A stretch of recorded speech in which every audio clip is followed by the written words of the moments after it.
Arcus 1. I would start at the beginning, but I don't know when that was or how long ago I was banished to this prison.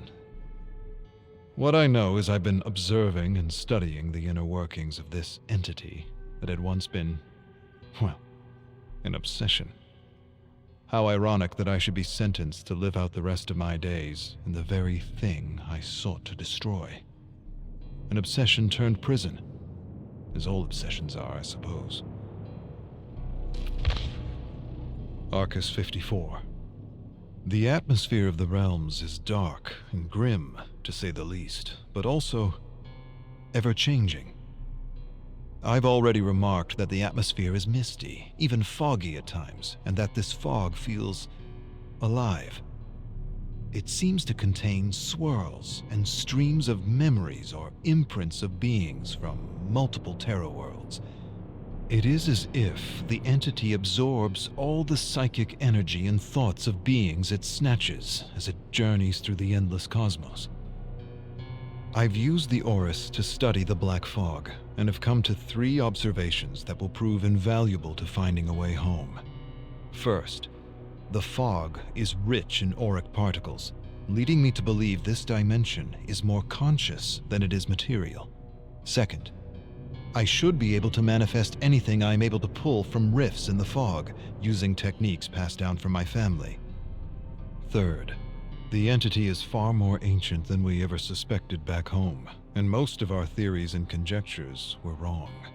The rich presence of auric particles in cells suggest it is one of the original ones, and ancient. Arcus 142. The entity is the cosmic embodiment of evil. Back home, we witnessed how its very presence turns worlds inside out. How it seems to remove or extinguish any sense of empathy or compassion within communities. How it brings people to the brink of madness and, well, pushes them in. Now I understand. It does all this in order to rip victims from their lives and have them play out an endless trial of terror that it presumably needs for its own survival. And there, perhaps, lies the key to its destruction, if an ancient can be destroyed at all. End the trials.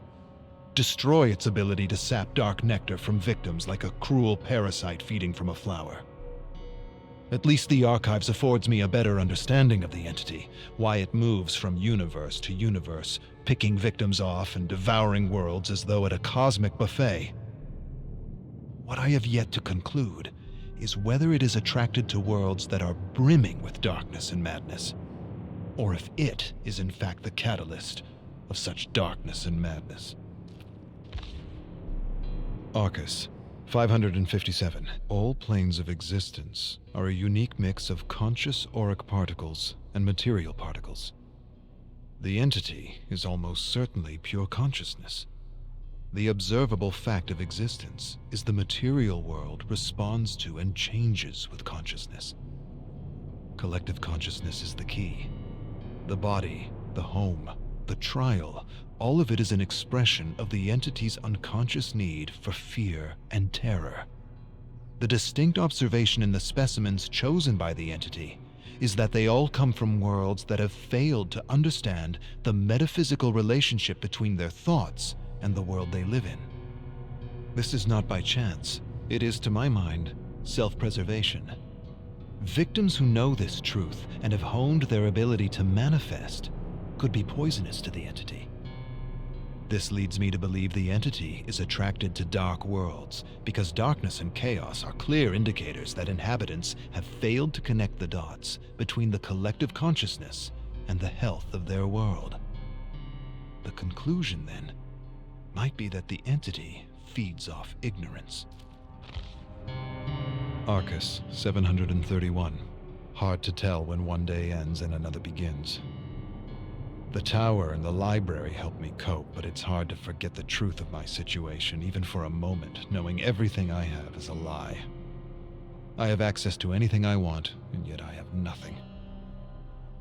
The survivors continue to undergo the trials of the most brutal of killers. I continue to search the fog for the memories of those who found a way to escape.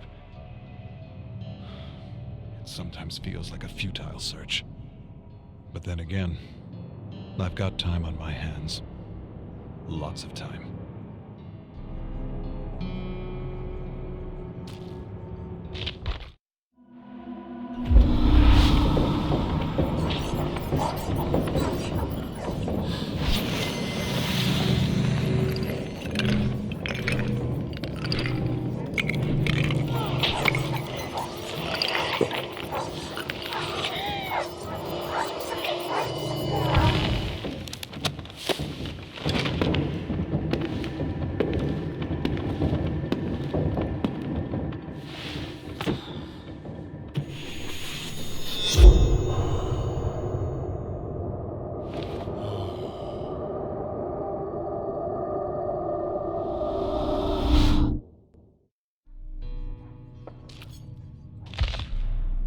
Arcus, 1513.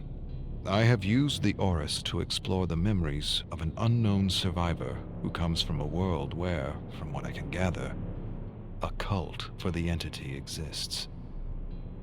It's not a surprise, or the first time I've seen such a thing, but the memories suggest she was a detective of sorts trying to prevent a cult sacrifice before she was snatched for the trials. I'm not sure what happened to her, and we'll have to explore the fog to unravel more. Arcus, 1672. I have culled imprints of a killer I have yet to observe. My best guess, judging by the nature of the crimes, is this brute is from Terra Dark. She lured men with love, robbed them of their savings, and fed them to her pigs. Lovely, efficient, and resourceful. The impressions of the memory are as follows. He stands framed in the doorway with flowers, a stupid smile on his dumb face. He has no sense that his days are numbered. Lonely soul made the trip for a wife. He thinks he'll get everything for a ring, her land, her farm, her savings. Won't happen, won't go as planned, not as he planned anyway. It didn't for all the other lonely souls who answered her classified ad. She peers at his eyes and thrills at his ignorance. His long, dumb face, his false sense of superiority. He wrote her a poem. How sweet. She'll cram it down his throat when he's convulsing on the floor. She takes his poem and asks about his money. He has it with him, packed his savings in a bag, and made the journey for a new start. He'll get more than he bargained for, way more. To the bank with his money, to the pigs with him. Arcus, 4902. Life is not life in this prison, and death is not an escape.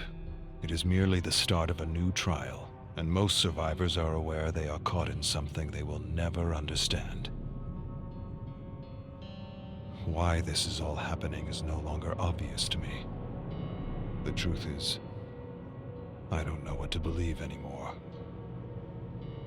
The entity is not what it is, or what I thought it was.